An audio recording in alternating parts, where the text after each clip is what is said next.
May statement na po yung DFA sa pag-aresto kay Arnie Tevez. Earlier today at around 8 p.m. Timor-Leste time. Or how Sierra sa compound ng Ministry of Interior ng nasabing bansa. O ngayon, nagpaabot na rin po nagpalabas na rin ng statement yung DFA. Hindi DFA, yung Department of Justice, DOJ. Yan po, Department of Justice, Kagawaran ng Katarungan. Ito yung kanilang press statement. The Philippine government notes the recent developments in Timor-Leste in standby to act the moment a formal process is initiated. Ayan po ang template, mga kababayan, ng magiging proseso kay Attorney Harry Roque. Nagpapagang mga balita at pagtalakay sa mga isyu ng lipunan. Pulsa, opinyon, banat at paglalantad sa katotohanan. Pulsa, what you see is what you get. You decide. May statement na po yung DFA sa pag-aresto kay Arnie Tevez. Pero yung kanyang anak, ang akusasyon, kinidnap daw yung kanyang tatay. Yan Arnolfo Tevez rearrested in Timor-Leste. Son cries kidnap. Pareho ang kay Digong, mga kababayan. Ang akusasyon ng defense, kidnapping. Ito yung anak niya, kinidnap daw ng yung mga authorities na ngayon yung kidnapper. Inaresto ng Timor-Leste Police si Arnie Tevez noong Tuesday night. Yan yung sabi ng kanyang anak na si Axel Tevez. I am making this video to inform everyone that my father Arnie Tevez has been kidnapped and abused. Sabi po ni Axel Tevez. Ayan po. Ito yung video ng kanyang anak. Greetings everyone. I'm making this video to inform everyone that my father Arnie Tevez has been kidnapped earlier today at around 8 p.m. Timor-Leste time. At around 7 p.m. he already had information that a private aircraft was scheduled to fly over to Timor-Leste.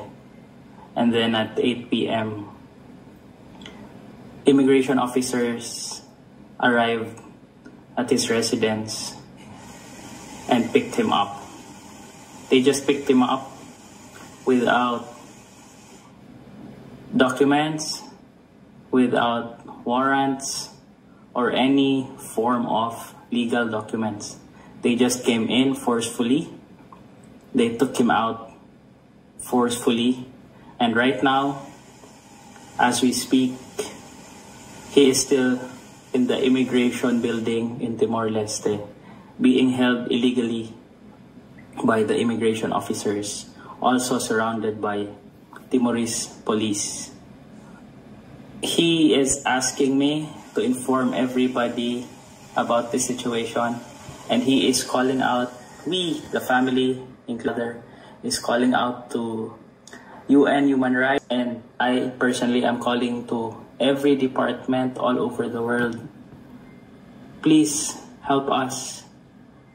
My father already won the case against the extradition, and then they filed a motion for reconsideration for the previous decision made by the Timorese court. And then again, the Timorese court ruled in favor of my father. So he should be in Timor, living peacefully and safely. But we were shocked to see that just last night, he was illegally kidnapped and is now illegally detained, together with his lawyers. They were a little harmed in the process, including the lawyer. And I will be posting a video of him and a video of when they illegally kidnapped and picked him up. We believe that they are doing the same thing as what they did to Tatay Digong, the former president of the Philippines, where they will just detain the person illegally. Kita ninyo, parehas ang script, kidnapping. Dito sa Pilipinas, yung mga supporters ni Digong, mga defense counsel niya, ina-accuse yung ating gobyerno ng kidnapping. Ngayon, itong anak ni Tebes, ina-accuse ng kidnapping uli yung ating gobyerno. Pati yung Timor-Leste officials, authorities ng Timor-Leste. Matindi po. Pinoliticize nila din, mga kababayan. And fly him out wherever they want and then just settle everything after. But we do not approve of this, and we do not want my father to be flown out of Timor-Leste because he has already won in the court that he can stay in Timor-Leste and he cannot be extradited. Please, again, to any departments all over the world, please send help as soon as you can because we believe he will be flown out first thing in the morning today. The lawyers have already reminded them that it is illegal detention and all the other technicalities, but again, they just insisted and said, just file cases after. So please, I am begging you, whoever can help us in this, please help us. Please send help. He is right now inside the immigration building in Timor-Leste, surrounded by immigration police and lots of Timorese police. Please help us. Thank you. Before I end this video, I would just like to inform everybody that family members and media, local media in Timor were not allowed and is not allowed up to this hour inside the building. I am calling also the attention of the government of Timor-Leste. Please, let's do what is right. We already have won the case. This should not have happened. We really need your help to do what is right. Please do us a favor and do what's right and help us in this situation. I beg all of you. Again, thank you very much. O ngayon, si Arnie Tebes nagmakawa kay Prime Minister Sanana ng East Timor. Ayan po yung kanyang appeal sa kanyang video posted ng kanyang anak na si Axel Tebes. Good evening, Prime Minister. Was Excellencia. How iyan ni Kantor Migrasao, hamutok Dr. Sira Kaer Ami, and we are held against our will. They are not letting me go, and they don't have Sira Laiha mandado. Mandado para atuhalo detenção. Yeah, atuhalo detenção. Ami hetan detenção ilegal. Vamos Laiha base legal atuhalo detenção.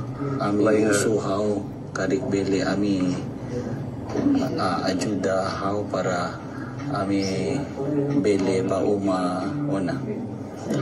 Okay? Binabasa yung kanyang appeal kay Prime Minister Sanana ng East Timor. Kino-coach ng abogado niya yata ito sa East Timor. Ito po. Yes, sabi ng mga nag-react, sabi ni Raimundo Tejada, pagpabor sa kanila ang batas, good. Pero pag hindi po mabor sa kanila, inaapi at inaabuso sila. Umiikot ang mundo. Sabi ni Von Peralta, karma. Sabi ng isa pa rito, tama lang naman yung kung walang kasalanan, bakit magtatago siya? Magtatago siya dyan. Welcome back to the Philippines, Kong. Sabi ni Ion Sanjigo, may pinapatay ka nga tapos nagtago ka. Ngayon, umaarte ka, ano yang drama mo? Pa-inosente O ngayon, kinonfirm na rin po ng kanyang abogado ni Atty. Topacio ang pag-aresto kay Tebes sa East Timor. Ayan Just in, kinonfirma ng abogado ni dating Congressman Arnie Tebes na si Atty. Ferdinand Topacio na naaresto ang dating mambabatas gabi ng Martes, May 27, oras sa Timor-Leste.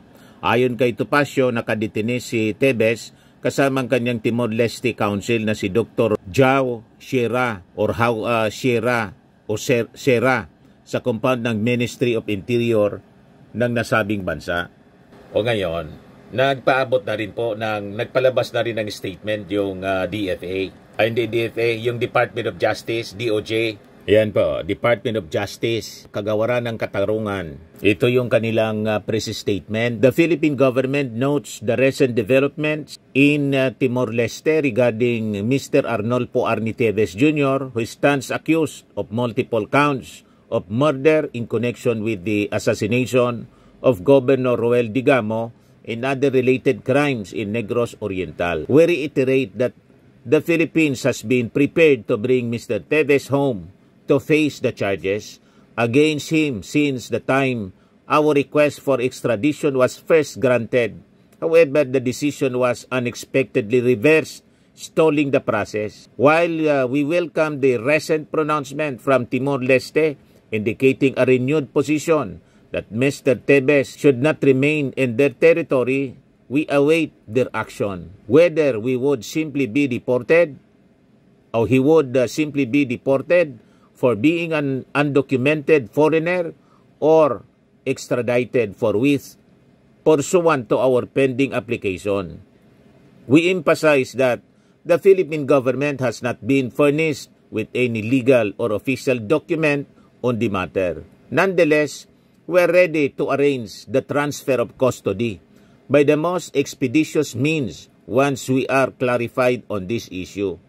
We remain ready and committed to bring Mr. Tevez to justice in accordance with the rule of law and the principles of international cooperation. We continue to work closely with the appropriate authorities in Timor-Leste and stand by to act the moment a formal process is initiated.